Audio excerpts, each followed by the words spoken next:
بسم الله الرحمن الرحيم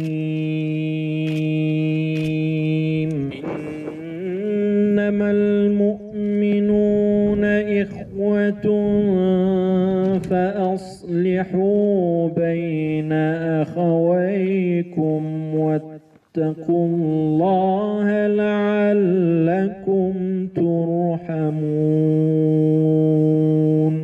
گلی برای صلح نابین انسان امر رب ما یعنی گره اولی امس خدای خوب ترسن ام حق و حقوق انسان تجاوز نکن محقق مسلمان برای هون یعنی اب برای اسلامی یا نسبی پر پیشتاتره مسلمان برای هون و صلح نابین مسلمان بکن امر خدا طبیعی دوام که پیغمبر ما علیه الصلاة والسلام دبی هل ادلکم علی ما وخير من الصلاة والصيام والصدقة. التشكي جوارا بيجم كنوي تشتيبكن خيرا ويجا لميجي روجيه ويا زكاتيجي بيتره معلومة أصحابية بيغمبر بيجي يا رسول الله دبي إصلاح ذات البين صلحا نابين إنسانا مردم نيلك إنسان بهب كن بهبران نارتيب كن هب بكجن وزراري بدن مالي هب جاني هب أبياج لميج وروجي وزكاتيج بخير تله يعني وقت كل نابينا هنكي مسلمان دا بهبچونو قوغو بهب كتنو مثلا شكاندنو اشتا خدای محافظه بك حتى كشتني هره بنيرا ديني انسان دشه دنيا وان دشه مثلا حضورا وان خراد به مالي وان دشه امشي ببن yardımcı ام نابينا خدا وان فتنه وان yani kavga yani haksıya emrakin bibin beraberin biraz havra. İnsan olmamız hasabıyla bazen aile içerisinde de Sedan bir örnek verdi. Bazen işte köy halkı içerisinde mahallede falan benzer sıkıntılar maalesef yaşanıyor. Ve insanlar olarak hepimizin görevi sosyal statümüz ne olursa olsun hepimizin görevi bu halkın canını, malını, dinini, neslini ve aklını teminat altına almak için bizim çaba göstermemiz lazım.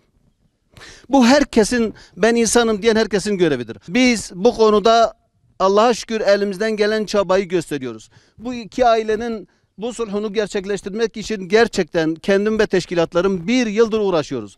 Ve bizim dışımızda da bir sürü insanımız, bir sürü kanaat önderimiz çaba göstermişlerdir. Neticede elhamdülillah bugün bu noktaya geldi ve iki ailemizi barıştırıyoruz. Bu konuda katkısı olan herkese kendim ve teşkilatım adına teşekkür ediyorum. Allah-u Teala razı olsun diyoruz. Bu örnekliği bizim bütün coğrafyamızda yaymamız lazım. Hüdapar olarak, sizin kardeşleriniz olarak bu bölgede anarşinin bitmesi, gözyaşının bitmesi, kan akmanın bitmesi için kapımız, gönlümüz vatandaşlarımıza, kardeşlerimize açıktır. Üzerimize, omuzumuza ne sorumluluk düşüyorsa hazırız. Her şeyimizle koşturmaya hazırız. Ve Allah'ın izniyle dediğimiz gibi bölgede anarşinin kalmaması için, huzursuzluğun son bulması için, kanın dökülmemesi için, annelerin gözyaşlarına akıtılmaması için her bir mücadelenin içerisine gireceğiz, çaba göstereceğiz. Rabbim bizleri, hepimizi bu konuda muvaffak etsin. Tekrar bu konuda, bu sulhta, bu barışta emeği geçen herkese teşekkür ediyorum. Hepiniz tekrar hoş geldiniz. Allah-u Teala sizlerden razı olsun. Allah-u Teala beterinden korusun ve bu fitnenin kapısını kapatsın. Allah razı olsun.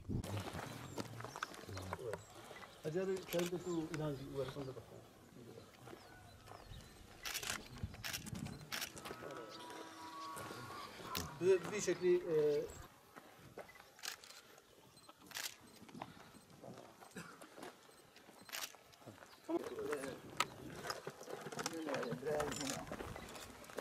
domates var şurada.